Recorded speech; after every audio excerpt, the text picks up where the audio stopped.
Hello, Gary Crowley here with DoItYourselfJointPainRelief.com. This is video 2 of 4 videos for stiff neck pain treatments, and this is a supplement to the main neck pain relief page, but in this video series I want to just highlight some of the main culprits for what might be causing someone to have restricted movement in their neck, and if we can find your magic button to give you instant relief, then you can just always have that in your back pocket when you need it. So in video 1, we released your serratus anterior muscle and your teres major and minor muscles that tend to yank on your shoulder blades, which yanks on your neck muscles, which inhibits your ability to turn your neck. Here in video 2, I'm going to show you a manual way to release this deep muscle on the inside of your shoulder blade, between your rib cage and your shoulder blade, called your subscapularis, and we're going to show you how to stretch this muscle to get at it as well. So first we're going to show you how to manually get at it, and basically the good news is you get to lie down to do this one. So lie down in a comfortable place on your side, and again you're going to do both sides. Even if your neck hurts just on this side, you're going to want to do both sides, because these are pretty important muscles, and if either of your shoulder blades is getting yanked on, it can negatively affect your neck in a lot of ways. So take this hand, rest it on the side of your neck here, have your elbow pointing toward the ceiling, and all you're going to do is you're going to find the edge of your shoulder blade again, and you're going to come down, about an inch, inch and a half, and then you're going to press back in. So I'm coming, here's the edge of my shoulder blade, I'm going to come down and press back in. So there it is, and I'm pressing back like right through my body, and that piece of meat there is your subscapularis muscle. Now if it's tender, which in most people it is, from computing too much and driving too much and modern living too much, basically you just want to find a tender spot, and you can do a little press pull release, but this muscle is a little harder to do press pull release on.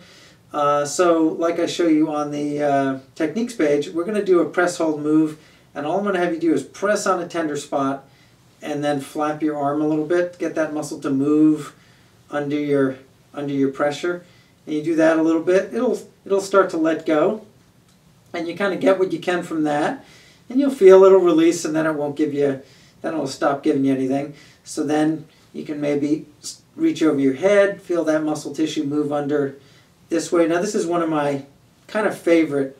After I do the rough work with the arm flap, I like to do this because it really forces that, you really feel that tissue move under your fingertips, and your brain really seems to respond, saying, oh, I better let this go, he's using it. And so you press in there with that, and then after you get all the tender spots released, which means the muscle's letting go, or not all of them, when you get most of them released, then I want to have you do this strange motion where almost like you're whacking a ball that someone is throwing from behind you. And that, especially up in this upper part of your subscap, that's really going to get some of those finer areas. And again, you just want to find your tender spot, like there's one for me, and kind of figure out how to get that tissue to move under the pressure you're applying. And that actually, for me anyway, that feels pretty good as it releases all my mousing on my computer, probably more than anything. But there you go. So we start with a flap, then go with a reach, and then go with a whacking of the ball behind you motion, and do that on both sides. And then after you've done both sides, and again, this is it's a little tricky, so if you need to do a little bit and take a break, do the other side, take a break, come back and do all that, the stuff that maybe needed a little more work, that's fine. So take your time with it, but then after you've done it, then you want to assess, wow, did that totally unhook my neck? And sometimes, especially with tension in your lower neck, this one muscle, you do that and now suddenly your neck will be free like it hasn't been free in years. So this is a very important muscle, so take your time with it. And but do your self-assessment and do both sides. So now after you've assessed what your manual release of your subscapularis has done, now I want you to try this stretch where you're going to lean up against the wall and stretch this subscapularis on both sides again, because it's a wonderful stretch, and you can also do it very quickly, and you can do it anywhere there's a wall. And some people really like the stretch better because this can be a little difficult for them to get in there sometimes. So try the stretch, and then again do the self-assessment. If the stretch does it for you, then that's great too. So here's the stretch. Okay, so we just showed you how to manually release your subscapularis muscle by lying on your side and doing certain motions to get that muscle free.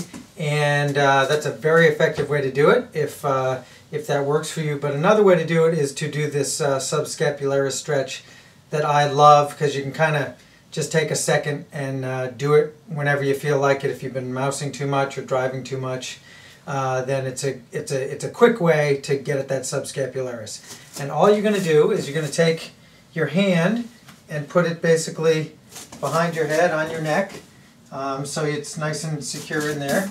You're going to stand about, maybe 3 inches from the wall, so you're perpendicular to the wall, and you're just going to lean your body weight over, so you're kind of leaning against the wall. And then you're going to take this inside foot and you're going to sneak it around to the other side of your foot, so actually there's a lot more weight going into the wall. And now I'm kind of off my elbow, I'm more kind of on the back of my arm there. And as you lean, you will feel it up in here. And you just lean at whatever level you're comfortable, and actually it feels really, really good if you have a tight subscapularis. And because I'm on a computer too much, I do have a tight subscapularis. So from behind, it would look a little like this. Again, I'm probably, a couple, 3 inches from the wall, and I just lean so my weight's over there. Then I take this foot that was closest to the wall and I move it back, and then I just stretch. Now I can also push a little bit in and out using these muscles. That helps my brain focus a little bit. But that's a wonderful stretch. And again, from the front, what I was doing with that arm was I was just pushing against the wall a little bit to raise myself up, and getting a deeper stretch, pushing, getting a deeper stretch, and then that actually tells your brain you actually want to release that when you use it a little bit more. If for some reason standing's a little too uncomfortable for you, or a little too worrisome for you, you just get on your knees. Similar thing, maybe get a little further from the wall because you're not going to be able to put your leg around. But just as best you can, just lean out, then raise that whatever level you need to. Do that. You can do the same thing now. It doesn't get, you don't have as much of your body weight leaning into this whole stretch here, so it might not get you as big a release as the way you stand against the wall and do it. But it's a great subscapularis stretch. And when you've done the manual release and maybe tried this stretch out for your subscapularis, just take a minute and assess if your stiff neck has become less stiff, and actually if you had a pain right on the top of where your shoulder meets your neck, that's probably gone too after you release that subscapularis. So review how effective it was.